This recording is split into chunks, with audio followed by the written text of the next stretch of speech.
ಯಾರೋ ಹೇಳ್ತಾ ಇದ್ರು, ಪುಸ್ತಕಗಳು 200 ವರ್ಷದ ಹಿಂದೆ ಪ್ರಕಟ ಆದ್ದು ಅಷ್ಟು ಕಾಲ ಉಳಿತವೆ ಅಂತೇಳಿ. ಎತ್ತಿನ ಗಾಡಿಗಳು ಉಳಿದಿದ್ದಾವೆ. ಆದರೆ ಈಗಿನ ಕಾಲಕ್ಕೆ ನೀವು ಎತ್ತಿನ ಗಾಡಿಗಳನ್ನು ಉಪಯೋಗ ಮಾಡಿಕೊಂಡು ಯಾವ ಕೆಲಸಗಳನ್ನು ಮಾಡಲಿಕ್ಕೆ ಸಾಧ್ಯ ಇಲ್ಲ. ಈಗ ಆರ್ಟಿಫಿಷಿಯಲ್ ಇಂಟೆಲಿಜೆನ್ಸ್ ಬೇಕು. ಅದರಿಂದ ಹಿಂದಿದ್ದು ಒಂದು ಹೆಜ್ಜೆ ಗಿಡಸಾಲೆ ಅವರು ಹೇಳಿದಾಗೇ 40 ವರ್ಷದ ಹಿಂದೆ ನಾನು ಮಾಡಿದ ಪ್ರಯತ್ನ ಈ ಕನ್ನಡಕ್ಕೆ ಬೇಕಾದ್ದು.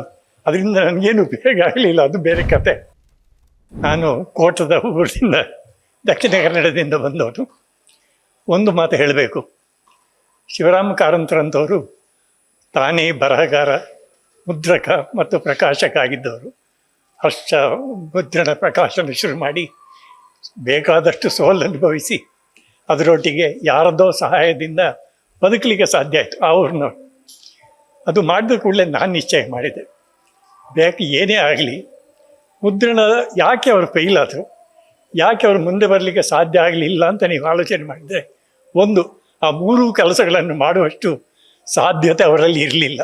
ಅದು ಮೊದಲನೇದು. ಕೆಲವು ಇಂಡಸ್ಟ್ರಿಗಳನ್ನು ಸ್ಟಾರ್ಟ್ ಮಾಡಿ ನಾನು ಸೋತೋದು ನನಗೆ ಗೊತ್ತಿದೆ.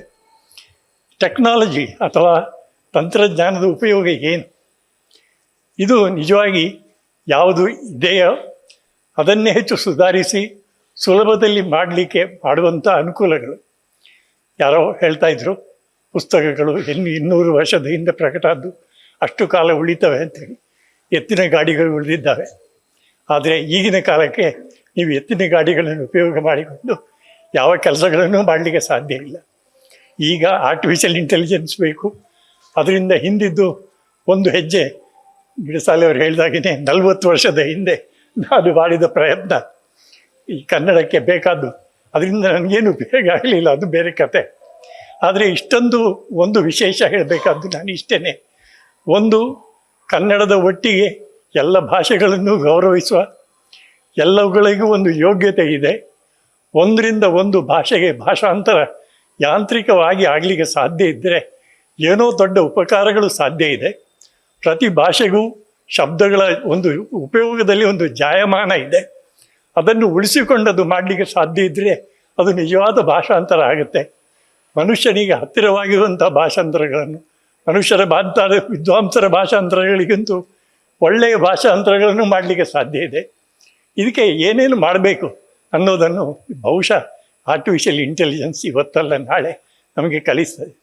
ಆಗ ಬಹುಶಃ ನಮಗೆ ಪುಸ್ತಕಗಳ ಭಾಷೆಗಳ ಬಂಧನಗಳನ್ನು ಮೀರಿ ಯಾವ ಭಾಷೆಯಲ್ಲಿ ಏನೇ ಸಾಹಿತ್ಯ ಬಂದರೂ ಕೂಡ ಅದನ್ನು ನಮ್ಮ ಭಾಷೆಯಲ್ಲೇ ನಮಗೆ ಬೇಕಾದ ಲಿಪಿಗಳಲ್ಲಿ ಓದಿಕೊಂಡು ಸಂತೋಷ ಪಡ್ಬೋದು, ಜ್ಞಾನ ಸಂಪಾದಿಸ್ಬೋದು ಅನ್ನೋದು ನನಗೆ ಗೊತ್ತಿದೆ. ಒಂದು ಹೇಳಿದರೆ, ತಂತ್ರಜ್ಞಾನ ಇರೋದು ಡೆಮೋಕ್ರಟೈಸ್ ಮಾಡೋದಕ್ಕೆ.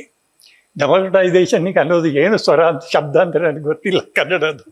ಆದರೆ ಇದು ಒಂದು ಸಾರ್ವಜನಿಕೀಕರಣ, ಸಾರ್ವಜನಿಕರ ಉಪಯೋಗಕ್ಕೆ ಬರುವ ಹಾಗೆ. ಫೋರ್ಡ್ ಕಾರ್ ಮಾಡಿದವರು ಆ ಕಾಲದಲ್ಲಿ ಆಗಲಿ ಅಥವಾ ಟ್ರೈನ್ಗಳನ್ನು ಮಾಡಿದವರಾಗಲಿ ತಮ್ಮ ಮನೆಯಲ್ಲೇ ಅದನ್ನು ಇಟ್ಟುಕೊಳ್ಳಿಲ್ಲ. ಅದರ ಉಪಯೋಗ ಸಾರ್ವಜನಿಕ ಬರುವ ಹಾಗೆ ಮಾಡಿದರು. ನಿಜವಾಗಿ ಮುದ್ರಕರತ್ನ ಪ್ರಶಸ್ತಿ ಸಿಗಬೇಕಾಗಿದ್ದದ್ದು ಗುಟೆನ್ಬರ್ಗಿಗೆ ಆ ಕಾಲದಲ್ಲಿ.